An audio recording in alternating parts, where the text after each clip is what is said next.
할렐루야. 안녕하세요.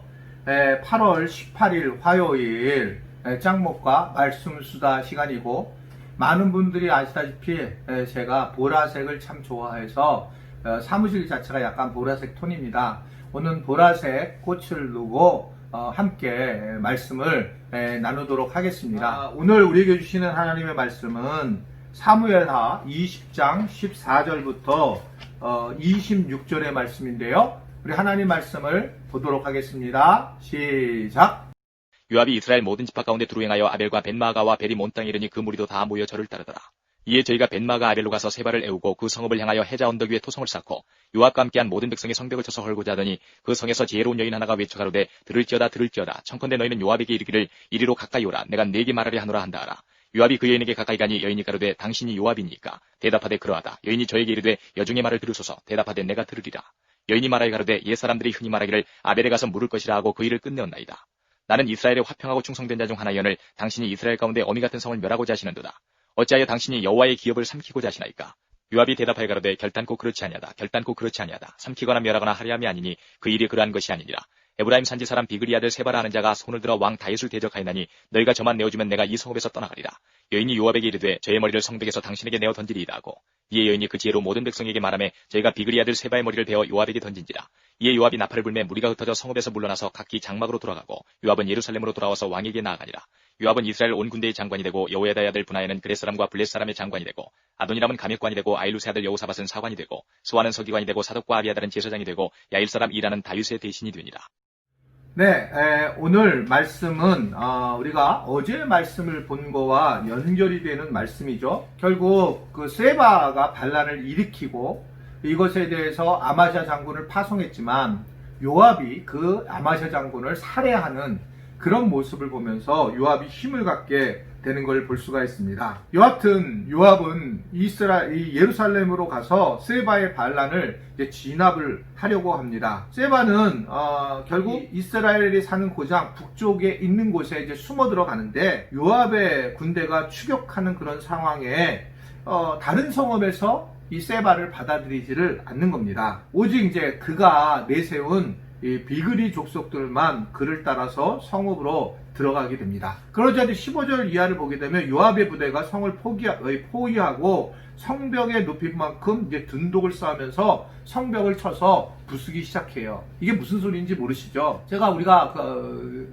이스라엘 갔을 때에 그 요새가 있어요. 마사다 요새가 있는데 그 마사다 요새가 높아요. 근데 그 요새를 들어가려면 진짜 어렵습니다. 공격을 하려면. 그러면 어떻게 해야 되냐면 상대방이 그쪽에 성을 이렇게 언덕을 더 쌓는 거예요. 그래서 비슷하게 쌓아가지고 더 높이 쌓으면 거기서 막 이제 공격을 하게 만드는 거죠. 그 마사다라고 하는 곳에 가봤더니 로마에서 그 마사다를 공격하려고 쌓던 그런 둔덕이 있는 걸 봤었어요.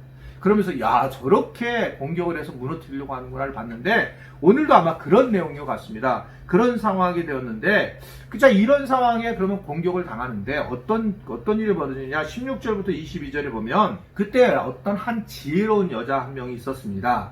그리고 요압을 불러달라고 그래서 상담 요청을 하게 돼요. 그래서 이 요압이 가까이 가서 이제 요압하고 이 여인이 대담을 하는 장면이 나옵니다. 이 여인이 이런 얘기를 하는 거예요. 옛적부터 하나님께 물을 일이 있으면 아벨에 가보라는 말이 있지 않습니까? 라고 그렇게 얘기를 합니다. 그러면서 우리는 평화를 사랑하고 이스라엘에게 충성을 하는 사람입니다. 그러면서 요압 장군에게 근데 왜 이스라엘 어미 같은 이 성을 무너뜨리려고 합니까? 왜 하나님의 유업을 삼키려고 합니까? 라고 하는 아주 직접적인 이야기를 하게 됩니다. 참 어렵고 힘들 때에, 다른 사람과의 관계가 힘들 때에 사실은 이러한 자세가 되게 중요해요. 그냥 넘어갈 수도 있지만 어느 순간에서는 이야기를 나누고 정면으로 이야기를 나누게 된다면 해결책이 나오는데, 많은 사람들이 귀찮기도 하고 두렵기도 해서 숨어 들어가는 경우가 굉장히 많이 있습니다. 제가 잘 알고 있는 그런 목회자도 정말 아내를 사랑하는데 아내에게 이러한 요구를 해라고 하는 것에 대해서 말을 못하는 거예요. 근데 정말 착하고 좋은 분이에요. 그런데 그거를 얘기를 하고 왜 이러는지에 대한 이야기를 좀 더 조금 물론 예전에 뭐 공격을 당하고 그랬지만 그렇게 이야기를 나누면 훨씬 낫습니다. 우리가 오해를 자꾸 하는 것은 내가 만난 부부, 내가 만난 자녀나 이런 거는 좀 성장하고 있다는 거예요. 서로 간에. 그러니까 성장하는 거를 우리가 무슨 공부를 책으로 공부하는 게 아니라 삶을 통해서 성장을 하게 되어 있는데 부부 같은 경우에는 성장을 하는 걸 서로 인정을 안 하는 거예요. 그러니 결국 어려운 일을 겪게 될 경우가 많이 있습니다. 오늘 근데 이 여인은 그냥 죽을 수밖에 없는 상황이지만 왜 나를 죽이냐 이런 표현을 한 게 아니라 이 성읍 하나님, 왜 하나님의 그 유업을 망가뜨리려 하고 왜 이런 상황이 있느냐라고 얘기하자 이 요압이 이것에 대해 대답을 하죠. 천만에 나는 이 성을 파괴할 생각은 없다. 나는 이 성의 세바만 잡으면 된다. 만일 그 사람을 내어준다면 나는 이 성읍을 당장 떠날 것이다. 이거 정확히 이야기하는 거예요.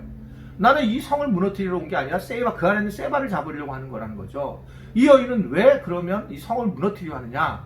그러니까 결국 최종적으로는 세바를 잡는 게 목표였다라는 것을 이야기하죠. 이게 이야기가 통한 거예요. 서로 소통이 된 거예요. 그러자 이 22절에 보면 이 여인이 요압의 의중을 압니다. 무너뜨리는 게 아니구나. 그래서 돌아가서 섬 사람들, 그 성에 있는 사람들 설득을 시키면서 세바의 목을 쳐요. 그리고 세바의 목을 요압에게 던져줘 버립니다. 상황 끝이에요. 되게 놀랍잖아요. 다 망할 것 같은데 이 하나의 독이 자기 안에 있는 것을 알게 되는 거죠. 우리가 신앙생활 할 때도 마찬가지입니다. 사실은 내 안에 있는 독이 하나 있어요. 그거를 어떻게 해결하느냐가 굉장히 중요해요. 어떤 사람은 정말 돈을 좋아해요. 그래서 교회가 돈 얘기만 하면 너무 상처를 받습니다. 그러니까 이런 경우에는 자기가 이 물질의 독에 대한 이것을 넘어가 봐야 되거든요. 근데 안 넘어가고 거기서 뭐라고 얘기하면 계속 그걸 가지고 이 교회의 건강성에서 판단을 하는 경우도 많이 있습니다. 그러니까 이런 부분에서 정확하게 내가 어디에 걸려 있는지, 그래서 하나님의 관계를 맡고 있는 게 어떤 건지를 알아야 되거든요. 핑계를 대는 게 아니라 정확하게 내가 그것을 알게 되면 이렇게 쉽게 끝나는 거예요. 이게 영적으로 이러한 어둠들을 빼내는 것이 매우 중요하다라고 하는 것을 볼 수가 있습니다. 자, 이게 이제 상황 끝나자 이제 다윗의 2차 정계 개편이 나오는데 좀 재미없는 이야기지만 정리하는 차원에서 들어주고, 혹시 우리 유현주 전사님이 이걸 보게 돼서 문구로 이렇게 표로 만들어주면 더 좋겠습니다. 자, 1차 정계 개편은 사무엘하 8장 16절부터 18절에 있었는데 이제 이번에 2차 정계 개편이 달라지는 거 바뀐 거예요.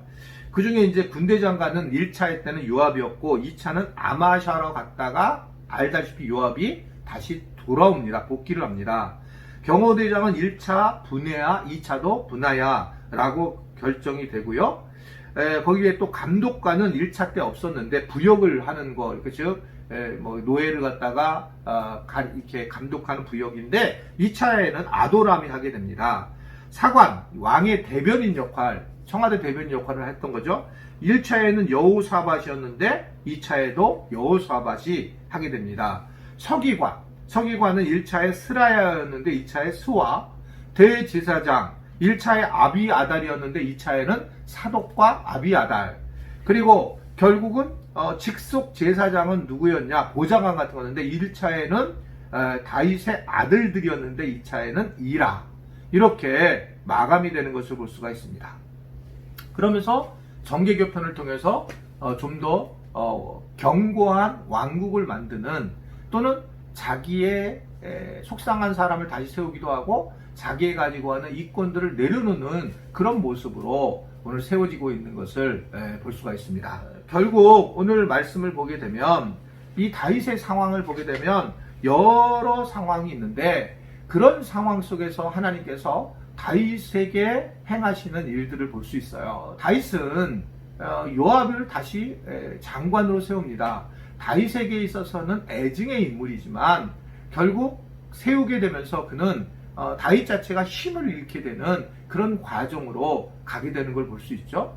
그리고 그의 아들들도 제외를 하게 되고 결국 다윗 왕가 이 가문이 어느 정도 정리가 되면서 완전히 이 하나님의 그 나라, 하나님의 왕국으로 제가 볼 때는 점진적으로 세워지는 그러니까 뭐 예를 들면 대제사장도 한 명이었다 두 명으로 좀 더 조직화시키는 그런 모습을 보게 되는 걸 볼 수 있습니다. 저도 몇 년 동안 많은 일이 저한테 있었습니다. 사실은 15년 동안에는 경험하지 못한 일을 5년 안에, 뒤에 5년 안에 많이 경험한 것 같습니다. 지금은 그때는 뭐 어렵고 힘들었지만 지금 이렇게 생각해 보니까 그전에는 모든 게 나 혼자 결정하고 나 혼자 책임을 지고 내가 해결했어요. 그런데 이제는 조금 더 이제 나아가서 굉장히 조직적이 되고 그리고 함께하는 더불어 하는 분들이 생기게 된 것입니다. 근데 예전에는 나보러 계속 목사님이 내려놔야 된다 이렇게 했는데 뭘 내려놔야 될지를 모르겠는 거예요. 그냥 하라고 하는데 내려놓을 걸 잘 몰랐던 거예요. 그런데 이제 이런 어저런 어려운 일을 당하면서 그러면서 제가 이제 어느 정도 이런 거구나 알게 됐고, 그러면서 많은 우리 평신도 리더십들이 참여를 하면서 교회가 이제 뭔가를 조직적으로 가고 있다. 저는 이걸 굉장히 좋게 봐요. 뭐 처음에는 사실 되게 힘들었죠. 왜냐하면 나한테 15년 동안 개척해서 익숙한 부분이 있었는데 이게 나한테 훨씬 더 내가 그렇게 하기 위해서 개척도 했는데, 근데 어느 날 보았더니 하나님이 이런 상황으로 우리 교회를 만들어준 걸 보면서 하나님이 원하시는 거라는 것을 알게 됐고, 그러면서 우리 교회가 한 발짝 어떻게 되면 정기 개편 뭐 이런 상황으로 가게 된 거죠. 그러니까 교회가 좀 더 건강한 구조로 저는 가게 됐다고 보여지고, 그래서 지금은 굉장히 기쁜 마음으로 함께 더불어 지금 사역을 하게 돼서 이 또한 오늘 하나님의 은혜라고 보여지고, 오늘 다윗의 모습을 보면서 저와 함께 굉장히 묵상이 강하게 돼서 이 말씀을 드립니다. 저뿐이겠습니까? 여러분들도 살아가면서 우리가 어떻게 내 개인적인 것들을 얼마나 내려놓느냐, 그리고 공동체를 위해서 얼마나 우리가 살아가야 되느냐, 이러한 고민들을 가질 때 가정이나 교회나 또는 우리 나라나 잘 세워질 수 있다라고 하는 사실을 알 수 있었으면 좋겠어요. 오늘 하루도 주님 은혜에서 평강을 누리는 그런 귀한 하루가 되기를 주님의 이름으로 축원해 드립니다. 기도하겠습니다. 하나님 아버지, 오늘 하루도 주님의 은혜 가운데에 살게 저희들 붙잡아 주시고, 무엇보다 주님, 우리가 좀 더 성장해 나가는, 변화해 가는 그런 삶으로 살아갈 수 있게 하여 주옵소서. 그냥 이대로라고 하는 것이 얼마나 어둠의 이야기인지를 알고 우리가 좀 더 믿음 안에서도 변화되고 기도하는 자가 되게 하고 예배자가 되게 하고 생활선교사가 되게 하고 가정 OM하는 자가 되게 하고 묵상하는 자가 되게 해서 하나님 우리의 삶에 좀 더 변화를 추구하는 은혜를 가질 수 있도록 도와주옵소서. 예수님의 이름으로 기도드리옵나이다. 아멘.